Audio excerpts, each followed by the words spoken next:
اللہم انی اسألک الہدی والتقی والعفاف والغنی. اللہ ہدایت، اللہ تقوی، اللہ عافیت بھی اور اللہ عفت بھی. دو معنی ہیں اس کے بعد عفاف کے کہ عافیت بھی، وبائیں ہیں نا، بیماریاں ہیں نا، عافیت چاہیے نا، تو اللہ عافیت بھی اور عفت بھی. اللہ شہوت، بے حیائی اس قدر ہے کہ یہ تمام وباؤں سے، بلاؤں سے بڑا فتنہ ہے. عورتوں میں بھی مردوں میں بھی کوئی کم نہیں ہے. مردیں عورتوں کے لیے اور عورتیں مردوں کے لیے فتنہ ہے. شہوت کا فتنہ سب فتنوں سے بڑا فتنہ ہے کہ بڑی بڑی جیتی ہوئی جنگیں ہار دی جاتی ہیں اسی فتنے کی بنا پر. تو اللہ والعفاف، اللہ سے عفت مانگتے رہا کریں. جب جب شہوت پر کنٹرول ہو یا جب بے بسی محسوس کر رہے ہوں تو اللہ سے دعا مانگیں. اللہم انی اسألک الہدی والتقی والعفاف والغنی. اللہ بے پرواہی نصیب کر دنیا سے، غنا نصیب کر، کیونکہ انت الغنی، اللہ تو غنی ہے، تو بے پرواہ بھی ہے، اللہ صاحب غنا بھی ہے. تو اللہ ہمیں لوگوں سے بے محتاج کر کے اپنا محتاج کر، ہمیں بے پرواہ کر دے دنیا سے. بہت پیاری دعا ہے. وَلَقَدْ آتَيْنَا إِبْرَاهِيمَ رُشْدًا، ہم نے پہلے سے ہی ابراہیم کو ہدایت بخشی اور ہم اس کو خوب جاننے والے تھے. وَلَقَدْ آتَيْنَا إِبْرَاهِيمَ رُشْدًا، رشد کسے کہتے ہیں؟ عقل کے ذریعے دین کا نفع مند علم حاصل کرنا. دلائل سے بات سمجھ آتی ہے، ہدایت ہے. رشد کیا ہے؟ کہ انسان اس کے ذہن میں ایسا علم آئے، ایسے خیال آئے جو اسے رب کے قریب کر دیں. یعنی آپ کو رب کی معرفت نصیب ہو جائے. بہت خوش قسمت لوگ ہیں کہ جنہیں اللہ معرفت نصیب کرتا ہے. اور رشد نبیوں کے ساتھ خاص نہیں ہے، بلکہ ہم بھی مانگ سکتے ہیں. جیسے نبی صلی اللہ علیہ وسلم نے دعا سکھائی، اللہم الہمنا رشدنا، اور روزانہ میں اپنی کلاس کے آغاز کے شروع میں پڑھتی ہوں اللہم الہمنا رشدنا. بعض اوقات انسان حق تلاش کرتے کرتے گمراہ ہو جاتا ہے. شیطان کا وعدہ ہے نا کہ لَأَقْعُدَنَّ لَهُمْ صِرَاطَكَ الْمُسْتَقِيمَ، میں سیدھے راستے سے بھی انہیں گمراہ کر دوں گا. تو اللہ سے دعا مانگنی چاہیے کہ اللہ ہمیں رشد عطا کر، حق پر چلتے ہوئے بھی ہمیں سمجھ ہو کہ صحیح بات کیا ہے. حق کی تلاش میں حق کی دعا ضرور کیا کریں کہ اللہ ہمیں شیطان کے شر سے، اپنے نفس کے شر سے، اور اللہ حق پر چلتے ہوئے جو اس کے آس پاس متفرق راستے ہیں، شیطانی چیزیں، اللہ اس سے بچا لے. کیونکہ انسان حق پر چل رہا ہوتا ہے نا، بعض اوقات شیطان یہ دل میں ڈال دیتا ہے کہ اتنا بھی کیا نیکیاں کرنے کی ضرورت ہے، اور بھی لوگ ہیں، تم بھی وہ تھوڑا سا کر لو، اتنی بھی سختی نہیں ہے. پھر بھی انسان گمراہ ہو جاتا ہے. یا انسان کبھی یہ دل میں خیال آتا ہے کہ دیکھو ساری دنیا گناہ گار ہے اور میں ہی نیکوکار ہوں، تو یوں بھی اس کے لیے حق جو ہے خطرہ بن جاتا ہے. تو ان شیطان کئی طریقوں سے صراط مستقیم سے انسان کو پھسلا دیتا ہے. تو اللہ سے دعا مانگنی چاہیے، اللہم الہمنا رشدنا، صراط مستقیم سے یا فتنوں سے دنیا سے. اگر انسان کو کوئی چیز بچا سکتی ہے تو وہ رشد ہے. رشد اللہ نے ابراہیم کو رشد عطا کیا، وہ شرک سے، جہالت سے، غفلت سے نکل آئے. اور ہمیں ہمارے نبی نے دعا سکھائی، اللہم الہمنا رشدنا واعذنا من شرور انفسنا. اللہ فرماتا ہے ہم نے پہلے سے ہی ابراہیم کو ہدایت بخش دی، اسے رشد عطا کیا اور ہم اس کو خوب جاننے والے تھے. مگر ایک دفعہ ذرا یہ سوچیں، رشد کا تعلق عقل سے ہے نا، کہ انسان کو عقل میں، ذہن میں رب کی پہچان آ جاتی ہے، وہ حق کو پہچان لیتا ہے اور اسی پر چلتا ہے. مگر یہ کس کے ساتھ ہوتا ہے؟ جو ذہین ترین لوگ اپنی عقل کو، اپنی ذہانت کو رب کی معرفت میں استعمال کرتے ہیں. مگر سوچیں کہ آج ہمارا ذہین فتین طبقہ، ہمارے انٹلیکچوئلز اپنی ذہانت کو کس طرف لے جا رہے ہیں؟ گوگل کی طرف، یوٹیوب کی طرف، ٹک ٹاک کی طرف، بیگو اور ڈفرینٹ ایسی ایپس کی طرف. اپنی ساری کوالٹیز، اپنی ساری صلاحیت، اپنا سارا پیسہ، اپنی ساری ذہانت وہ کس طرف لگا رہے ہیں؟ رب کی معرفت کی طرف، رشد کی طرف، یا شیطانیت کی طرف؟ یقیناً اس وقت ہماری یوتھ، اس وقت ہمارے انٹلیکچوئلز اپنی ذہانت، اپنے وسائل، اپنا وقت، اپنا سب کچھ شیطان کی طرف جا رہے ہیں، رشد سے، اللہ کی رہنمائی سے، رب کی معرفت سے دور جا رہے ہیں۔ اور جب ذہانت رشد سے دور ہو جائے گی تو یقیناً تباہی مقدر بن جائے گی، پھر ایسی قوم کو زوال سے کوئی نہیں بچا سکتا۔ اسی لیے ہمارے ذہین ترین لوگوں کو، ہماری یوتھ کو پب جی پر لگا کر وہ آرام سے ٹیکنالوجی کے میدان میں آگے جا رہے ہیں۔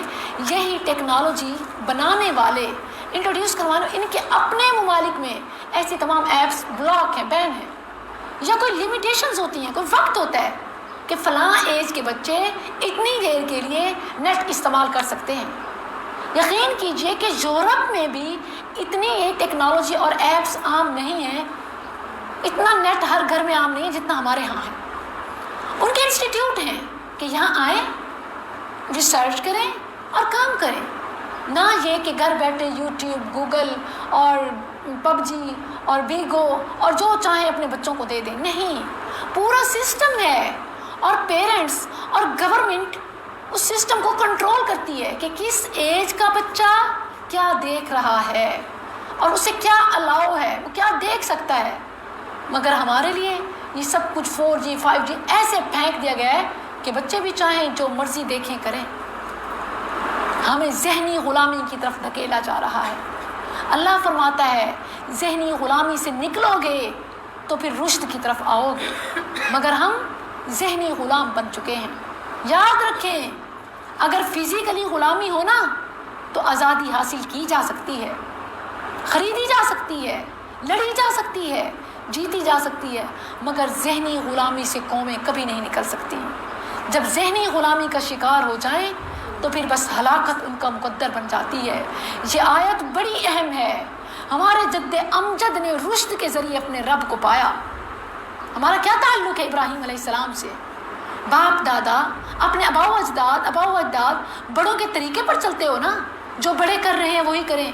تو ذرا اپنے اس بڑے کو دیکھو کہ جس نے اپنی ذہانت سے اپنے رب کو پہچانا۔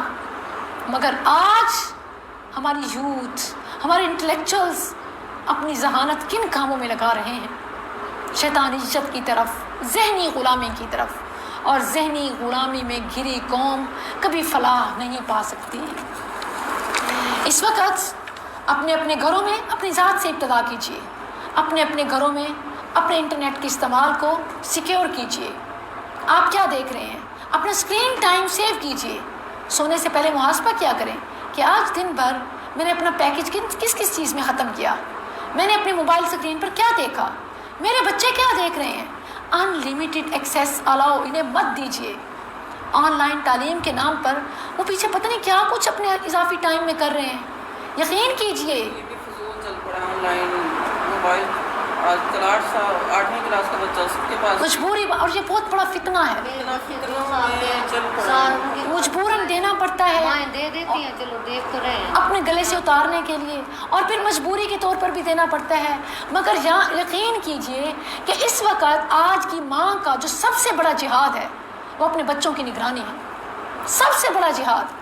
اور جو مائیں لاپرواہ ہو جاتی ہیں، انہیں کوئی پرواہ نہیں ہوتی، بچے جو کچھ بھی کر رہے ہیں وہ سب سے بڑی خیانت کر رہی ہیں، سب سے بڑی خیانت۔ اگر بچوں کی کسی کا 1 ہے یا 3 ہے یا 5 ہے، اگر بچوں کی نگرانی کرے نا، آپ کو 1 منٹ کے لیے بھی کسی ڈرامے کا، باہر نکلنے کا، کسی گپ شپ کا، کسی گیدرنگ کا وقت نہ ملے، وقت ہی نہ ملے، بہت بڑی ذمہ داری ہے جس کی ہم خیانت کر رہے ہیں۔ امانت ہیں بچے ہمارے پاس، اور ظاہر ہے دیکھیں یہ ایک ایڈکشن ہے، ایڈکشن، نشہ۔ جب دیکھیں کسی ایڈکٹڈ پرسن کو، کسی نشئی کو جب نشہ نہیں ملتا وہ کیسا ہو جاتا ہے؟ ہمارے بچوں کا ریئیکشن بھی یہی ہوتا ہے، ہمارا اپنا یہی ہوتا ہے۔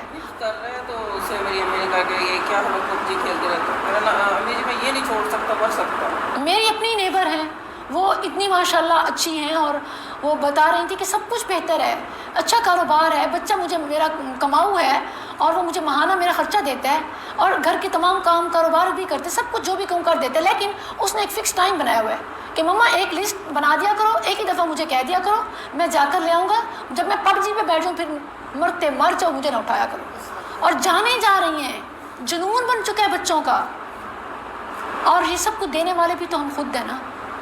بچے کے بڑے جو اب ہم ایڈکٹیڈ ہو چکے ہیں. ہاتھ میں موبائل ہے وہ ان کے ہاتھ سے نہیں ہٹتا. بچے باپ بچوں کو ٹائم دینے کے بجائے موبائل دے دیتے ہیں، مائیں بچوں کو وقت دینے کے بجائے موبائل دے دیتی ہیں اور ریلیکس ہو جاتی ہیں. بہت بڑی خیانت ہے. اپنی ذمہ داری نبھائیے. نظر نہیں آ رہا. اور دیکھیں بڑے آج دیکھیں گلی میں بچے ہیں میرے پوتے 5-5 4-4 سال کے موبائل دیکھ رہے ہیں. اور آپ خود سوچیں، پہلے بچے گلیوں میں ہوتے تھے، گھر سے باہر نکلتے تھے، گھر میں بھی ہلا گلا ہوتا تھا، ٹھیک ہے تھوڑا گھر کا ماحول خراب ہوتا تھا، چیزیں بکھر جاتی تھی، تھوڑا گل غپاڑا ہوتا تھا، لیکن وہ اچھا تھا. وہ اچھا تھا، چلے وہ پھر بھی وہ اچھا تھا. فزیکل ایکٹیویٹی بھی ہے بچے کی، گیمز بھی ہوتے ہیں، بچے الجھتے ہیں، پھر صلح کرتے ہیں، مینر سیکھتے ہیں، اختلافات کا حل نکلتا ہے. مگر آج کیا ہے، ایک اسمارٹ اسکرین ہاتھ میں دے دو اور پھر جو چاہے کرو. گھر میں ماحول ایسا ہی ہوتا ہے کہ پتہ ہی نہیں چلتا بچے گھروں میں رہتے بھی ہیں، ہر کوئی اپنی اپنی جگہ پہ اس میں لگا ہوا ہے. اتنے موجود ہیں نا، سب میں آپس میں تعلقات نہیں ہے. وہ ادھر بیٹھا ہوا ہے، ماں ادھر بیٹھی ہوئی ہے، بچہ ادھر بیٹھا. ہاں، ساتھ ہو کے بھی ہم ساتھ نہیں ہیں. اب اپنے بچوں کو خود اپنے سے دور کرتے ہیں اور پھر گلا کرتے ہیں کہ بچے رسپانس نہیں کرتے، بچے ہمارے نہیں ہیں. اللہ سبحانہ و تعالی ہمیں ایسے فتنوں سے بچائے. قرب قیامت ہے، ہمیں اپنی ذمہ داریوں کو سنبھالنے کی ضرورت ہے. ٹیکنالوجی کا استعمال صرف دین کے لیے کریں. جاپان جو اب ترقی کر رہا ہے، اس وقت تمام جو بڑے نشریاتی ادارے ہیں ان کے کنٹرول میں ہیں، وہ میڈیا پر جو چاہیں دکھائیں. ان کے ایون ہم خود بھی، اسکالرز بھی، خود بڑے عالم بھی اپنی مرضی کا یا کوئی ایسا ٹائٹل گوگل پر یوٹیوب پر نہیں دے سکتے کہ جو ان کے مفاد کے خلاف ہو. فوراً ویڈیو ڈیلیٹ کر دی جاتی ہے. پیج پہ نارمل میسیج میرا بھائی یہ آج سینڈ کرتا ہے گروپس میں نا، کافی سالوں سے کر رہا ہے. اس کی سم بلاک ہو جاتی ہے، ایسے ہے، رہتا ہے وہ بلاک ہیک ہو جاتے ہیں، بین کر آئی ڈی بلاک. آپ وسلم کا نام ہی نہیں آتا. تو دیکھیں کہ ہم بس ہمارا استعمال کس چیز کے لیے رہ گیا. ہمیں میڈیا پر خود کنٹرول کرنا ہوگا، ہمیں خود ٹیکنالوجی میں آگے بڑھنا ہوگا، ہمیں دوسروں